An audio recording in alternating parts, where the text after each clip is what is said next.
A very good morning to all the students of 5th class. बेटा हम आपके EVS का chapter 3 variety in climate read कर रहे थे। लास्टली हमने पढ़ा था कि क्लाइमेट पे कौन कौन सी बातें हैं जिनका असर पड़ता है या किन किन जो फैक्टर्स हैं उनका प्रभाव क्लाइमेट पे पड़ता है। ठीक है, पर्टिकुलर प्लेस के। Distance from the equator. अब इक्वेटर से जिस जगह की हम बात करें क्लाइमेट की, वो इक्वेटर से कितनी दूर है, ये मेन फैक्टर हम कह सकते हैं। Due to the earth being round, हम सभी जानते हैं कि हमारी पृथ्वी कैसी है, गोल है। The sun rays fall directly on the equator, इसलिए इक्वेटर वाला हिस्सा जो होता है हमारी अर्थ का, उस पर क्या पड़ती हैं, डायरेक्ट सन रेज गिरती हैं। Thus the place at equator और close to it receive more heat and become hottest. तो इसी वजह से क्या होता है कि जो जगह इक्वेटर के पास होती हैं या इक्वेटर पे होती हैं, ठीक है, वहाँ पे हीट ज़्यादा होती है और वो हीट ज़्यादा एब्जॉर्ब होती है और वो जगह बहुत ज़्यादा गर्म होती है। इक्वेटर क्या है, एक इमेजिनरी लाइन है।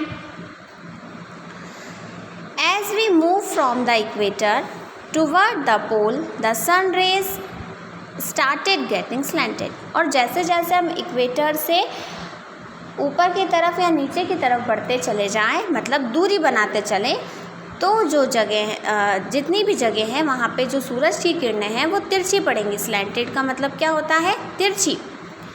इक्वेटर लाइन ये है, जो जगह इस इमेजिनरी लाइन के हिस्से पर आती हैं वो तो बहुत ज़्यादा गर्म होंगी, लेकिन जैसे जैसे हम इधर बढ़ेंगे या फिर इधर की तरफ बढ़ेंगे, या तो उत्तर दिशा में बढ़े या पश्चिम या दक्षिण दिशा में बढ़े, दैट मीन्स हमें इस इक्वेटर लाइन से अलग होना है बस। तो वहाँ पे कैसे होती चले जाएगी, वो जो जगह होंगी वो नॉर्मल से जितनी इक्वेटर पे गर्म होती है उससे कम गर्म होंगी। So the place close to the pole are cold. और जैसे जैसे हम ये नॉर्थ पोल या साउथ पोल की तरफ बढ़ते चले जाएंगे तो जगह कैसी होती चले जाएगी, बहुत ज़्यादा ठंडी होती चले जाएगी। The area falling between the tropic of cancer and tropic of capricorn is called torrid zone और ट्रॉपिक्स। वो हिस्सा जो ट्रॉपिक ऑफ कैंसर और ट्रॉपिक ऑफ कैप्रिकॉन के बीच में आता है उसे क्या कहा जाता है, टॉरिड जोन कहा जाता है, या फिर ट्रॉपिक भी कह सकते हैं। The area around the poles are the coldest. वो हिस्सा जो नॉर्थ पोल या साउथ पोल के पास है, या साउथ पोल या नॉर्थ पोल पर है, तो वो बहुत ज़्यादा ठंडा होता है। These are called frigid zone, इसलिए इन्हें क्या कहा जाता है, फ्रिजिड जोन कहा जाता है। One zone lie inside the Arctic circle. एक जो जोन है वो आर्टिक सर्कल के अंदर आता है, मतलब नॉर्थ पोल में आता है। While the second one lies inside the Antarctic circle. और जो दूसरा है वो एंटार्क्टिक सर्कल के अंदर आता है, मतलब साउथ पोल में।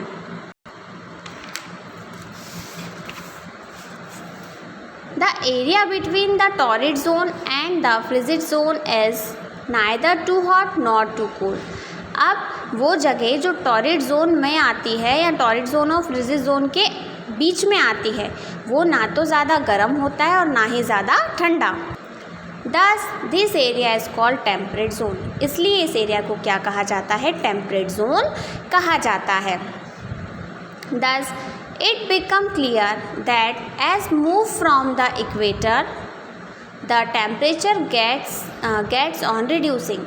अब ये बात यहाँ पे क्लियरिफाई होती है कि जैसे जैसे हम इक्वेटर से दूरी पे चलते चलेंगे तो जो टेम्परेचर होगा वो क्या हो जाएगा, रिड्यूस हो जाएगा। मतलब इक्वेटर लाइन पे बहुत ज़्यादा हॉट होता है, लेकिन इक्वेटर लाइन से आगे या पीछे की तरफ हम जाएंगे तो वहाँ पे टेम्परेचर रिड्यूस होता जाएगा, कम होता चले जाएगा।